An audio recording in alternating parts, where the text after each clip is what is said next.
The rules of the job search has changed and everyone involved have not caught up. Very big mismatch in how people believe they have to be applying and what actually is working. Every single individual person is now a business, and businesses want to work with people that they have relationships with. Going to the job board is like playing the lottery. So might as well just go to Vegas. We highly overestimate the technology used in recruiting. I did meet someone who worked for Google, and they told me that they do not have any bots that scan your resume. The impact of the layoffs is that people have to hustle now, and before they did not. Welcome to the Singularity Syndicate podcast, where we bring together leaders, researchers, innovators, and intellectuals to discuss transformative technologies shaping our future. I'm Najah Faisal.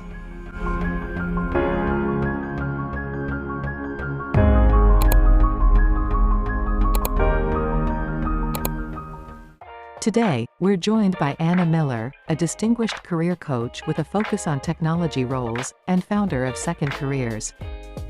Our conversation will delve into the impact of AI on the job market and offer practical insights for securing a tech job in the modern landscape. Let's dive in. Welcome, Anna, to the program. Thank you so much. Great to be here. So, Anna, we all have our experiences when it comes to job search, and it's very, very frustrating. This is something that really needs major revolution, because there's all these companies that says we care about finding and attracting best talent, and then you get to apply to one of their jobs and it's like torture. Forms to fill and the same questions over and over again. The whole process is frustrating to the point of like, no, I don't want to be part of it. It looks like the companies think that they have the right to exploit your time as a job applicant for as long as they can, extract from you all this unnecessary information just for their own data analysis. And then in the end of the day, all what you get is like a rejection email. They will intentionally waste your time, even with that rejection email, 2-3 paragraphs, and the rejection is actually hidden somewhere in the middle. I'm not going to read 2 paragraphs that you're telling me you don't want my services. So how would you approach this problem? So one thing that I wanted to bring up is the rules of the job search has changed, and the market, like the people, everything involved and everyone involved have not caught up. The first thing that has changed is that people very rarely get jobs from sending an application. That is for a number of reasons, but the main reason is because a lot of jobs have gone remote. There are no barriers to people applying. So if you had, 100 developers in Denver apply to one front-end role in Denver, they have to be in Denver to apply, right? So there's not going to be people nationwide. But once you remove the barriers of location, which a lot of tech jobs are remote, and doesn't matter where you're located, you're going to have so many people apply. Instead of 100, it could be 1,000. And then there's no matching mechanism. So what are people supposed to do at the company? And what you see happening is a very big mismatch in how people believe they have to be applying and what actually is working. So what actually works, because of the changing of the way people work, because things are now remote, the new rules is the relationship building.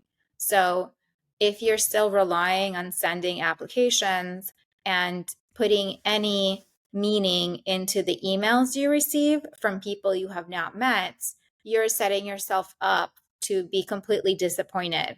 Why? Because the system is not meant to handle thousands of applicants or even hundreds. It is really set up for a very, very small amount of candidates per application. So until the companies change their systems and people change how they start applying with networking first versus sending cold applications, there's going to be this big mismatch and really lots of frustration all around. So the tools that exist simply are not created for the market today. Are you saying that companies will accept 1,000 application and they filter by who from this application have a reference from the company, and they filter out all of the others, and they will look at these people with references? Of course, let's say you have your own company and you want to hire an assistant. As a small business, you're actually going to ask your friends first. That's the best referrals. If no one in your friend circle or friends of friends knows, you're going to put up an ad. But maybe you don't do it publicly. Maybe you write a LinkedIn post or you write an email to maybe your bigger circle of friends, maybe your community, right? Maybe any clubs you're at. And that's going to be the second level of asking for referrals. What you're doing as an employer is trying to filter how much time you're going to spend, and filter who you're going to interview based on creating trust as fast as possible. So companies do not want to spend 20, 50,000 hire someone, and they can spend a lot of money doing that. They want to spend as little as possible to hire someone, and then they also have to pay them, right? There's a lot of money involved. So referrals decrease the amount of time to hire and have been correlated with increased retention rates as well. So companies know this and they want to get people into the job as soon as possible. And that's why they look at that first. So the systems that we have in place, like those job application tracking systems, they're simply to file away and sort applications. They do nothing to create trust, to give you any sense of who the person is. They basically are useless other than a Google Drive. You might as well use a Google Drive and click around on folders. So that's why referrals are very important, because they create trust. No machine can create that. So unfortunately, we have to adapt to the new rules that are happening. Does that make sense? Yes, and it's making me even angrier. So why waste everyone's else time? Just send your own employees an email saying we have an opening, and let your own employees suggest their friends and family and whatnot.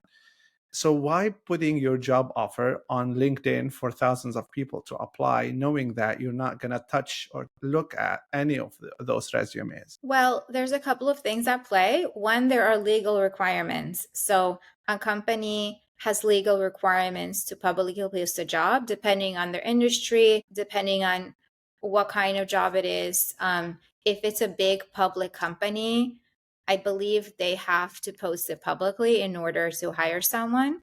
So there's legal requirements. The second thing is referrals are not guaranteed to give you the best candidate or the most relevant one. So yes, referrals will get in the door, but it doesn't mean they're gonna, get the house. So you do want to have a pool of candidates that you can look into if the referrals don't work out. Companies do ask employees for referrals. That is part of the process, and some do that better than others. But what a lot of candidates forget is that you don't have to be best friends with someone. You don't even have to know them today to get a referral. You can literally cold reach out, have a conversation, get to know them. If they respond and you have a conversation, then there's a potential to get a referral. This can happen within a couple of days or a week at most. So referral is actually a much broader concept than, oh, you have to literally be a good friend of someone at the company. You could get referrals from many different places. But companies have a lot of difficulties navigating who the best candidate is. So the fastest way to start is, of course, referrals. And they're going to also open up a public opening if they have the money. So if they have the funds, if they have 10 to 20 to hire a recruiter, pay for the public opening, have their managers book time in their schedule away from their work to interview, right? That adds up. So if a company has all that money and time, they will do that. Not every company has that, but that's kind of the ecosystem there. I want to push back a little bit on the main insight of that conversation, the main insight that says that employers are filtering out anyone who's applying without a referral. I want to know from your own research and from your experience, what is the percentage of companies who actually, for a fact that they are deploying that strategy? So I do not have numbers. I do not have any research on that. I do not work in recruiting, and I am not hiring anyone. And I don't have the actual statistics. What I have is information from the internet that other people have also read, which says that 40% of candidates are hired come from referrals. Meanwhile, a lot more people apply, right, than those just from referrals. So even if a very small number of people come from referrals, a much higher number of people who are referred gets hired. So let's give the example of someone I know that went through a boot camp. So just personal anecdote. There was an opening at a company their friend was working at, and they recently completed a boot camp. And they were doing interviews at different companies. Some interviews came in from companies they applied to, just cold apply, some through networking, some were referred from boot camp. But this other one came from a friend that was working at a company and had an opening in her department. So she referred his friend, right? And then he went through the interviews. He was qualified and it was a fitting role. So he got it, right? But because he was a referral, he guaranteed that he was able to get the interview. So being a referral does not guarantee an offer. It gives you a better chance of being seen. So it's about visibility at the end of the day. No one is ignoring applicants if, there is space for them in the pipeline. But you have to understand, like, every company, how many people can they interview, right? Maybe like 10 max. I mean, you can't interview, if they're interviewing people forever, it's not an open job, right? So let's say, for example, they have a marketing director position open. How many people will they go through interviews with, right? Maybe they meet 10 people for round one, and then they do 50% of those 5 people for round two, and then they narrow that down to 2 people from there. So that's kind of an average pipeline, but just like numbers wise, you're not a fit for every role. So, and not everyone can interview you. So there's the mismatch that's happening. So that's why referrals kind of help. That's where relationships really trump the cold applying, essentially. What you're saying makes perfect sense. I get it. Even when it comes to business relationships, right? Like, let's say you're an advertising agency and you're talking to a potential client. That relationship is what determines if you're getting the contract or not particularly, probably your resume as an agency or your portfolio. Oftentimes it's just the relationship. And so, yeah, it makes sense. It's just maybe not the most fair thing in the world, right? So if you're an idealist here, life is not ideal. The market is not ideal. So you'd have to work your way through the obstacles that you're faced. Now, the only thing I can hear my friends who, especially my colleagues at the master's program that we went through together, and they are right now in the middle of applying for jobs, and now they would hear you say something like that, and they will be like, oh, another thing I have to do to land that job. And in their mind often is that it's a numbers game. Like, I need to apply for 20 jobs per day, and hopefully let's say in a week I'll apply for, I don't know, 20 times 10, let's say 200 jobs per week, and hopefully you get 5% in terms of interviews, and from those maybe you will get an offer. Is this strategy viable at all, or you're wasting your time completely with these 20 applications per day? So this strategy used to be viable when there were barriers to entry in the cold apply process, like location. This strategy only works with a specific number of candidates that one recruiter can handle. When the strategy doesn't work is in today's world, where everything is mostly remote. So because the rules are changing, it's really important to start to adapt to this new remote first experience. Even a lot of our work will be over Zoom. And those people moving into tech, they're probably not looking for on-site or hybrid. Though you could, there are those companies that want on-site. And you know what? Maybe that's a good strategy if you really got to find a job right now, right?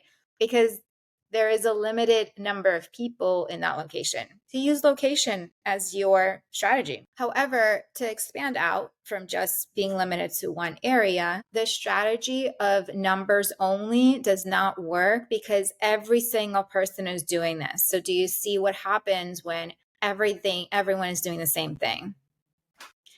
And on top of that, the systems can't the systems meaning like the filing system that holds your resume so recruiters can look at it, it just doesn't help the process because one person cannot physically look at like hundreds of resumes. Like what, maybe they cover 50 a day if they're lucky, but it's just like not physically possible. So in terms of applying for jobs, do you recommend applying through the easy apply on LinkedIn or Indeed, or you prefer to apply through the company website itself? You can do any kind of application you want. It absolutely doesn't matter. What matters is for you to be seen. Tell me, if you hit a button, will I see you?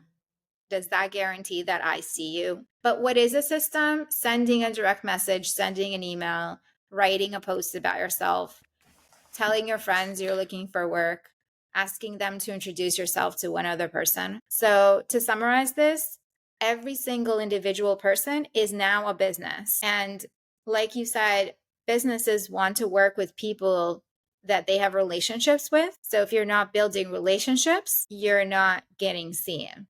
That's it. Because if you're a business and you're responding to a call for proposals and 100 businesses are sending very similar proposals, why would someone work with any of the ones that they sent, right? Maybe the cost is different, or I don't know, they're more skilled, stuff like that. But if some person, freelancer in this case, is contacting the business and starting conversation versus just sending a PDF proposal, they are already creating a relationship. So they create interest and trust that way. So basically, we have to stay human. We cannot rely on technology to help us at this point, at least in the initial stage of being seen.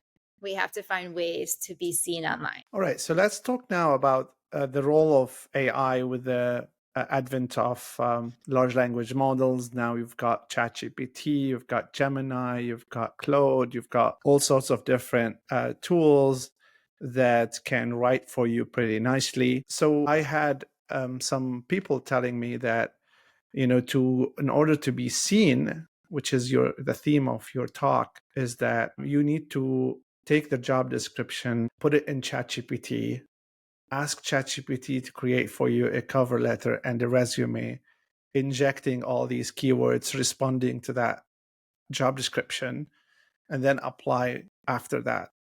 Does that a viable tool for using ChatGPT? Sometimes it really depends.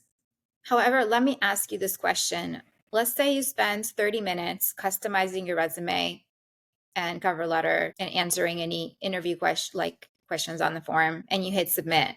What do you expect to happen next? The idea here is that you would have maybe a system at the employer's end, a software that will try to match resumes to the job description using those keywords. And the idea here is that your resume gets into a pool, got shortlisted basically. Okay, so that is the intention of using ChatGPT to customize, correct? Okay. And the process that you envision is that there is an automated technology that reviews your work, right? Yes. And then what do you expect to happen after it would hypothetically review everything? So now you got shortlisted, at least you go into hopefully the interview stage. And then from there, it's cruising. Okay. So your goal with customizing your materials using ChatGPT is to land an interview. It's really important to understand the connection between the end results of speaking with the human and where your materials lie in that journey. So your materials, unfortunately, are not getting reviewed by technology because most application systems are not advanced. They are just like a Google Drive, and a human person has to type in keywords, has to look at every application, has to review things. So if you have one resume and one cover letter that have all the things that are covered in most job descriptions for one role. So if you're applying for marketing director, every role for marketing director requires you to work with certain technologies and have certain kinds of experiences. So these are keywords that you can literally have on your resume without changing, because if you don't have it, you're not going to add it unless you want to lie about it, right? And anyways, tools are not what gets you the offer. So the point is, the customization has to happen in the communication with the person, because the person is trying desperately to figure out, who are these people I have to interview? Like, I don't even know. There's like 500 people that submitted their applications. Okay, maybe let's try a keyword. Let's do a keyword. Let's say 100 of them really customized stuff and they added that one specific thing that goes in there. Fine. That's still 100 people, right? Do you think this person can physically speak to 100 people? Probably not. So they're going to start just literally going through resumes based on timing. So it's just like human effort and timing. And if they can go through 30 resumes in the morning, maybe they talk to a few people from those resumes in the afternoon based on, asking them for an invite. So basically, if you want to use ChatGPT to help understand job descriptions and the context of what the company is talking about, you can totally do that. You can help it to like rewrite your experience in a more formal language, or make sure it's grammatically correct and like has nice sentences. But what it cannot do right now is be you. So, and it also cannot send connections to people right now. There are other tools for that, actually. So, what we're trying to do is automate this selection response, right? So, imagine a different scenario where you're trying to find your life partner, your romantic personality match that you're going to have, a family with and spend like 20 hours a day looking at each other. There's very few tools that can help us sort through that, because personality is so wide and varied. It cannot possibly be evaluated with the technology we have today.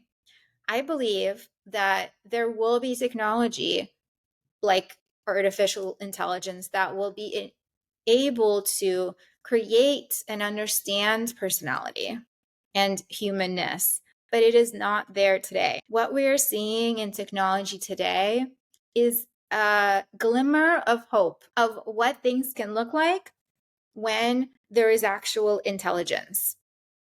Right now, artificial intelligence is not intelligent. It is taking in information and creating a parody of it based on what information we feed it. Humans have always had the capacity to go beyond the immediate face value of information. And yes, there are examples in technology today that are building up more creative ways to do that, especially in like the video and design space. But in the writing space, it's not going to showcase your personality on a resume. So what I would say is, if you want to use ChatGPT, practice having a conversation with recruiters. Practice having a conversation with other marketing managers, whatever your role, software engineers, designers. Use it for practice, and then talk to real people and that will help you feel more comfortable. So there are real uses of technology today. We're just misaligning the outcomes, and the expectations aren't set up correctly. If you want a job, that job is a relationship. It's not an object. If it was an object, I can go out and buy it, right? You could sell it to me today and I could pay you money. But like, because a job is something that you get paid for, it's about you selling yourself. But who you are is trust based. So if you're selling trust, how do you create trust? It's not with a customized CV. In fact, very few people in tech read CVs. So if you're in another industry like law or medicine, maybe it's different. But ChatGPT could be a really great thought partner and conversation partner, but don't rely on it to get you interviews. If we're talking about like big tech companies, right, and you are specialized in getting people tech jobs, and when we talk about big tech, we're talking about the Meta and the Google and the Apple. So do you think that even at that higher level companies, that they don't have like special softwares, artificial intelligence, and all that stuff that would really detect special individuals, that special talent, and hiring them, or at least getting them into a person at some point? Don't you think that they might actually have softwares that can do that? I believe that we highly overestimate the technology used in recruiting, and that sets us up for wrong expectations, that misaligns our expectations. A lot of technology in the consumer space is a lot better than in the business to business space. Unfortunately, I have no evidence to suggest that recruiting software is as good as Uber in matching you with jobs or a car. I don't know how much Uber had to spend to build all their matching mechanisms, but they will get you a car pretty fast. And it's probably more complicated than reading a resume, right?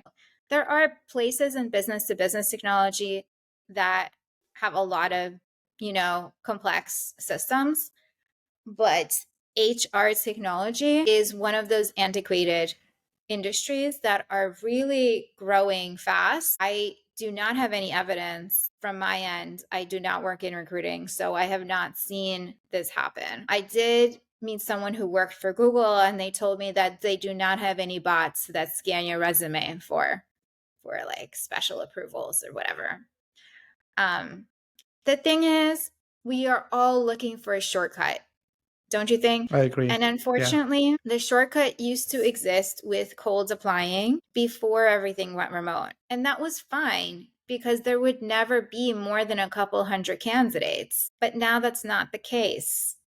Don't you think competition at big tech even got bigger when they now have multiple offices and even some of those jobs are remote as well? So if the competition is bigger, why are we still relying on shortcuts that every single person is doing the same thing about? So if everyone's taking the shortcut, then it's not a shortcut anymore because it's very crowded. Imagine a forest with the shortcut, but every single person knows about it and they're going there.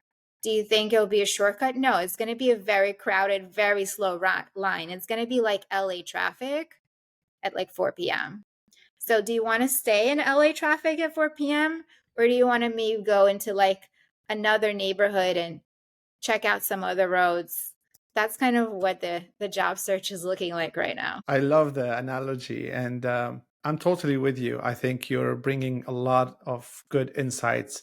I want to talk more about a lot of people are losing their job in tech right now. The numbers are very, very bad. Although the tech companies are saying that, oh, it's not because of artificial intelligence, a lot of skeptical people are saying that it's AI that is causing all these firings. What do you think about, I mean, from your perspective as someone you work with a lot of individuals trying to find jobs in tech, are you seeing the impact of these layoffs? So the impact of the layoffs is that people have to hustle now, and before they did not. There are decision makers like CEOs, CTOs, CFOs that are also influenced by people that hold stock. So a lot of the companies that have layoffs are public, not all, some of them. So if your stockholders want more money, what's the easiest thing they can do? Decrease labor costs. If you're making a lot of money, but you want to make a bigger income, you just cut some people and you're still going to continue making that amount of money.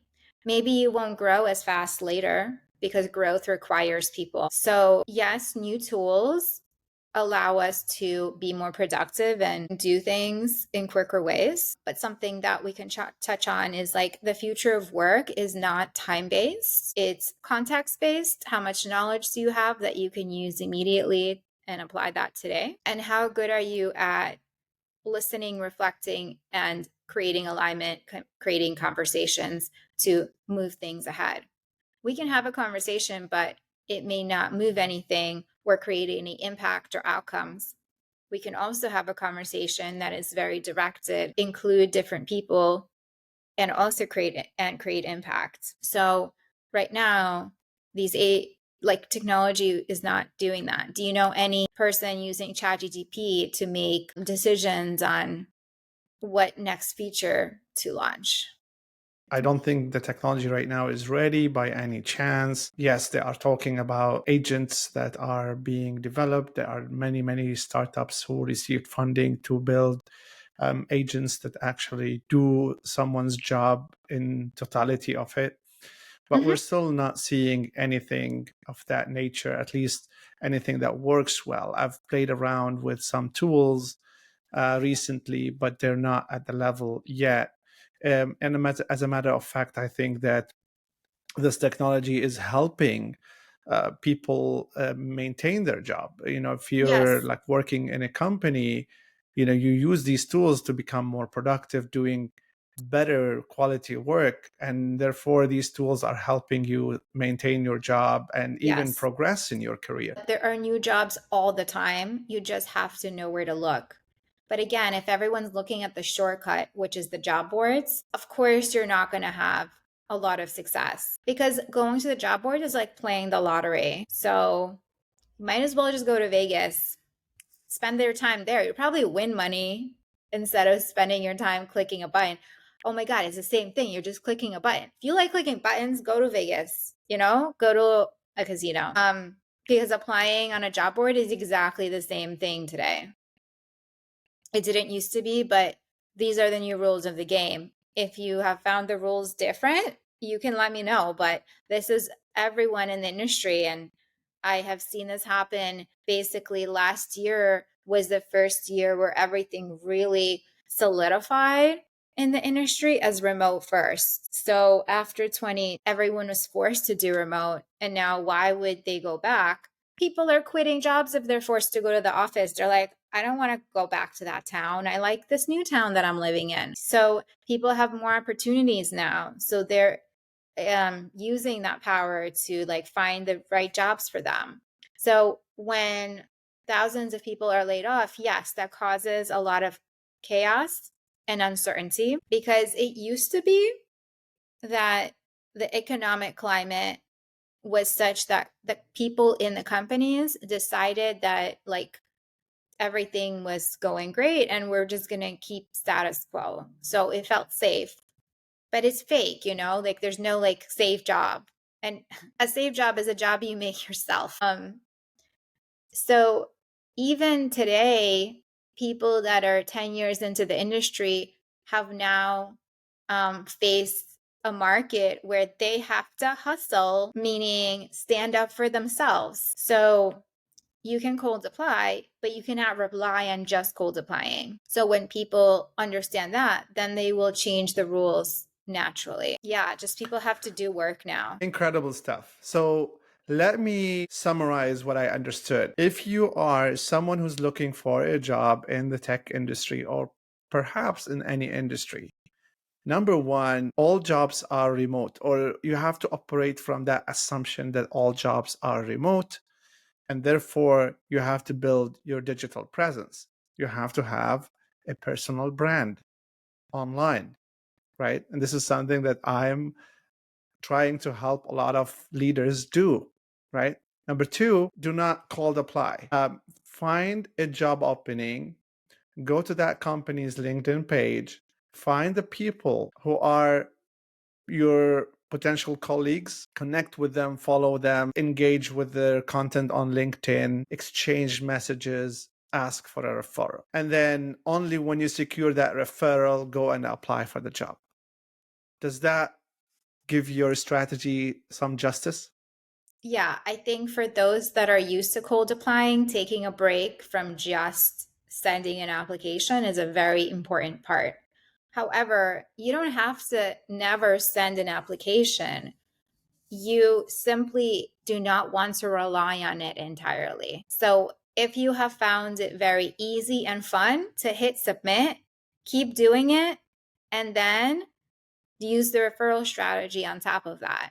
Because if you cold apply, you may still hit something that makes sense, but the chances and the percentages are so low, it's like playing the lottery. So that's why really build that skill of getting referrals, and that will essentially help you become an active participant in your career, in your job search, and in your life. Because when you're not actively participating, you're simply cold applying.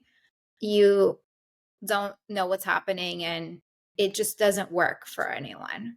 So, because things are now remote, you have to be an active participant. Build an online brand, be yourself, make a post. So, Anna, I'm someone with 15 years, 16 years of marketing experience. My experience is in the Middle East, in Dubai.